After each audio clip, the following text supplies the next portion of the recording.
Jangan jahatlah sama orang. Mau dia pendeta atau bukan, mau dia diurapi atau tidak, enggak usah jahat sama orang. Taburan kita itu tuayan tuh ke kita. Saya lihat betapa netizen di sosial media jahat sekali ngata-ngatain hamba Tuhan. Saya kasih tahu firman Tuhan berkata jangan menyentuh orang yang diurapinya. Orang itu kalau dia disebut hamba Tuhan karena Tuhan pakai hidupnya, saya kasih tahu, dia tetap manusia. Dia punya keinginan, dia punya dosa, dia punya kesalahan. Bukan urusan kita menghakimi dia.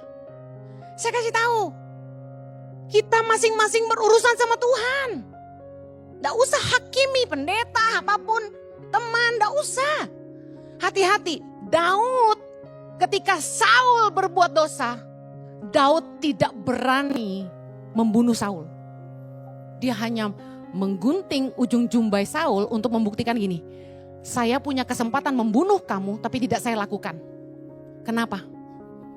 Karena Daud bilang, aku tidak akan menyentuh orang yang diurapi Tuhan. Saya kasih tahu ya, ngeri. Jangan jahatlah sama orang. Mau dia pendeta atau bukan, mau dia diurapi atau tidak, enggak usah jahat sama orang. Taburan kita itu tuayan tuh ke kita. Amin. Aduh, saya kalau ngelihat bagaimana orang menuai taburan mereka, saya jadi takut sendiri sama Tuhan. Ngeri. Tuhan kita itu Tuhan yang hidup. Udah jangan macam-macam. Jaga mulutmu, jaga jarimu. Jangan ketik sembarangan. Jangan nyerang-nyerang orang, jangan. Jangan permalukan orang, jangan. Saya dipanas-panasi. Ini rumah sakit enggak baik, viralkan saja. Enggak.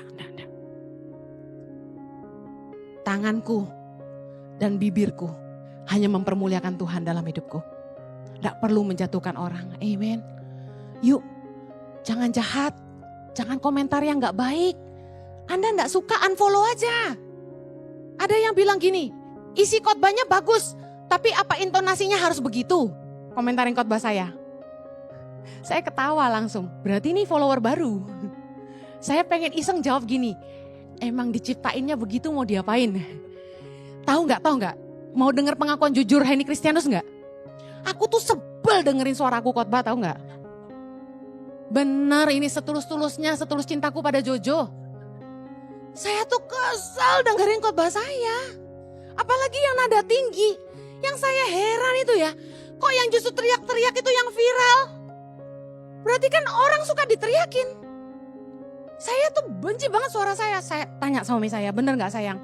Tiap kali saya tuh gak sengaja kepencet ada orang posting khotbah saya yang saya lagi gitu. Saya langsung kacau nih, gede banget suaranya. Kecil. Saya kecilin langsung, saya mute. Tahu gak Instagram saya tuh saya mute. Jadi gak bisa keluarin suara. Saking saya kaget-kaget dengan suara sendiri. Nah jadi saya selama khotbah nih, saya cerita ya pengalaman sejujurnya di mimbar. Saya tuh dari kursi udah berniat gini, gue harus khotbah dengan lemah lembut dan dengan bersahaja.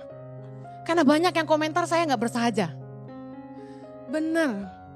Jadi aku berusaha, nadaku dikunci G dan C rendah ya. Jadi aku berusaha, coba pencet G. Ya. Jangan G tinggi kamu. Saudara-saudara, saya akan memastikan sepanjang ibadah ini saya akan khotbah dengan nada G. Naikkan ke C. Kayaknya begini lebih enak ya. Setengah mati saya nafas deh tadi. Maaf punten Bapak Ibu netizen yang terhormat. Bukan saya niat berteriak-teriak. Tapi entah kenapa itulah urapan Tuhan dalam hidup saya. Karena ketika Roh Kudus memimpin saya, ngomongnya jadi cepet. Penuh semangat. Saking greget itu ada kemarahan ilahi. Karena netizen dan jemaat yang duduk, udah Ibu Gembala teriak keras-keras masih bobo. Gitu. Masih nguap-nguap. Ada dulu yang berani duduk di depan saya, bikin patah semangat. Bentar-bentar matanya gini. Yang bener aja, gue udah galak gini lu masih bobo aja. Besok-besok gue siram pakai pesol air loh. Jadi saya cerita gurau-gurau gini, tapi itulah yang dialami ya. Tiap hari saya kalau nulis posting di Instagram membangun jemaat dengan khotbah maupun tulisan saya tuh kesel baca netizen-netizen yang gagal paham. Jadi yuk jemaat ICI jangan suka gagal paham. Jangan serang orang-orang. Pahami dulu, kenali dia tuh siapa sih, hidupnya gimana sih. Jangan sok tahu. Katakan kanan kirimu, jangan sok tahu. You call me out of